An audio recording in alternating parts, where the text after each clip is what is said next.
വലിയ ഹൈപ്പ് പലപ്പോഴും സിനിമകൾക്കൊരു ബാധ്യതയാവാറുണ്ട്. വൻ ഹൈപ്പിൽ വന്ന് തിയേറ്ററിൽ ഫ്ലോപ്പ് ആവുന്ന സിനിമകൾ ഇപ്പോൾ ഒരു സ്ഥിരം കാഴ്ചയാണ്.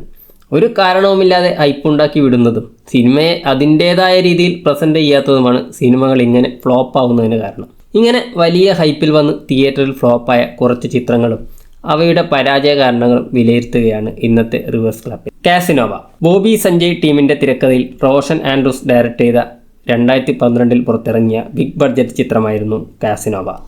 മോഹൻലാൽ, ശ്രേയ സരൺ, ലക്ഷ്മി റായ്, റിയാസ് ഖാൻ തുടങ്ങിയവർ പ്രധാന വേഷങ്ങളിലെത്തിയ ചിത്രം റിലീസിന് മുമ്പ് വലിയ ഹൈപ്പ് ക്രിയേറ്റ് ചെയ്ത പടമായിരുന്നു. ഹിറ്റ് കൂട്ടുകെട്ട് വീണ്ടും ഒന്നിക്കുമ്പോൾ ഒരു മികച്ച ചിത്രം പ്രതീക്ഷിച്ച പ്രേക്ഷകരെയും കുറ്റം പറയാൻ പറ്റില്ല.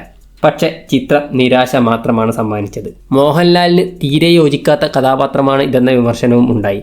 ദുർബലമായ തിരക്കഥയും സംവിധാനവും ചിത്രത്തെ പിറകോട്ടടിച്ചു. 12 കോടി ബജറ്റിൽ നിർമ്മിച്ച ചിത്രത്തിന് 8 കോടി മാത്രമേ കളക്ട് ചെയ്യാൻ പറ്റിയുള്ളൂ.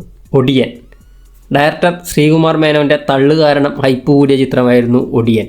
നരസിംഹവും ദേവാസുരവുമൊക്കെ ആയിട്ടായിരുന്നു സിനിമയെ ശ്രീകുമാർ മേനോൻ കമ്പയർ ചെയ്തത്. അപ്പോൾ പ്രേക്ഷകർ അത്തരത്തിലുള്ള ചിത്രമായിരുന്നല്ലോ പ്രതീക്ഷിച്ചത്. പക്ഷേ തിയേറ്ററിൽ കയറിയ പ്രേക്ഷകർക്ക് നിരാശ മാത്രമായിരുന്നു ഫലം. സിനിമയുടെ തിരക്കഥ സംവിധാനമോ സിനിമയെ എൻഗേജിംഗ് ആക്കി നിലനിർത്തുന്നതിൽ പരാജയപ്പെട്ടു. ഒരുപാട് വിമർശനങ്ങളും ഏറ്റുവാങ്ങിയ ചിത്രം തിയേറ്ററിൽ വൻ പരാജയമായി. King of Kotha Abhilash Joshiy direct ചെയ്ത ദുൽഖർ സൽമാൻ്റെ കിങ് ഓഫ് കൊത്ത പ്രഖ്യാപിച്ചത് മുതൽ തന്നെ വലിയ ഹൈപ്പ് ഉണ്ടായിരുന്ന ചിത്രമായിരുന്നു. പ്രീ സെയിലിലൂടെ വലിയ മുന്നേറ്റവും ചിത്രമുണ്ടാക്കി. പക്ഷേ തിയേറ്ററിൽ ചിത്രം പ്രേക്ഷകരെ വെറുപ്പിച്ചു. പണ്ട് മുതലേ പറഞ്ഞ് പഴകിയ കഥ പഴയ കുപ്പിയിലാക്കി തന്നെ അടിച്ചിറക്കിയപ്പോൾ സിനിമയെ പ്രേക്ഷകർ തള്ളിക്കളഞ്ഞു. മരക്കാർ അറബിക്കടലിൻ്റെ സിംഹം മോഹൻലാൽ പ്രിയദർശൻ കൂട്ടുകെട്ടിൽ ഇറങ്ങിയ മരക്കാർ ബിഗ് ബഡ്ജറ്റ് ചിത്രമായിരുന്നു. 4 മണിക്ക് ഫാൻ ഷോ വരെ വെച്ച ചിത്രത്തിന് അതുതന്നെ പണിയായി. ആദ്യത്തെ റെസ്പോൺസ് മുതൽ നെഗറ്റീവ് അഭിപ്രായം വന്ന ചിത്രം തിയേറ്ററിൽ ഫ്ലോപ്പായി. പല ഡയലോഗുകളും ട്രോൾ ചെയ്യപ്പെട്ടു. തിരക്കഥയിലെ പോരായ്മകളും മിസ്കാസ്റ്റും ചിത്രത്തിന് പണിയായി.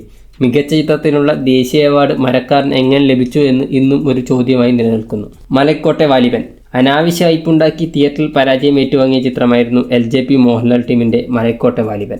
ചിത്രത്തിൻ്റെ പ്രൊമോഷൻ സ്ട്രാറ്റജിയാണ് ചിത്രത്തെ ബാധിച്ചത്. ചിത്രത്തിൻ്റെ ജോണർ മനസ്സിലാക്കി കൊടുക്കുന്ന രീതിയിൽ പ്രൊമോഷൻ കൊടുക്കാതെ ചുമ്മാ തിയേറ്റർ കുലുങ്ങുമെന്നൊക്കെ പറഞ്ഞ് പ്രൊമോഷൻ കൊടുത്തിറക്കിയ ചിത്രം തിയേറ്ററിൽ പ്രേക്ഷകർക്ക് നിരാശ സമ്മാനിച്ചു. വലിയ ബജറ്റിൽ ഒരുങ്ങിയ ചിത്രം പ്രൊഡ്യൂസർക്ക് വലിയ നഷ്ടമുണ്ടാക്കി.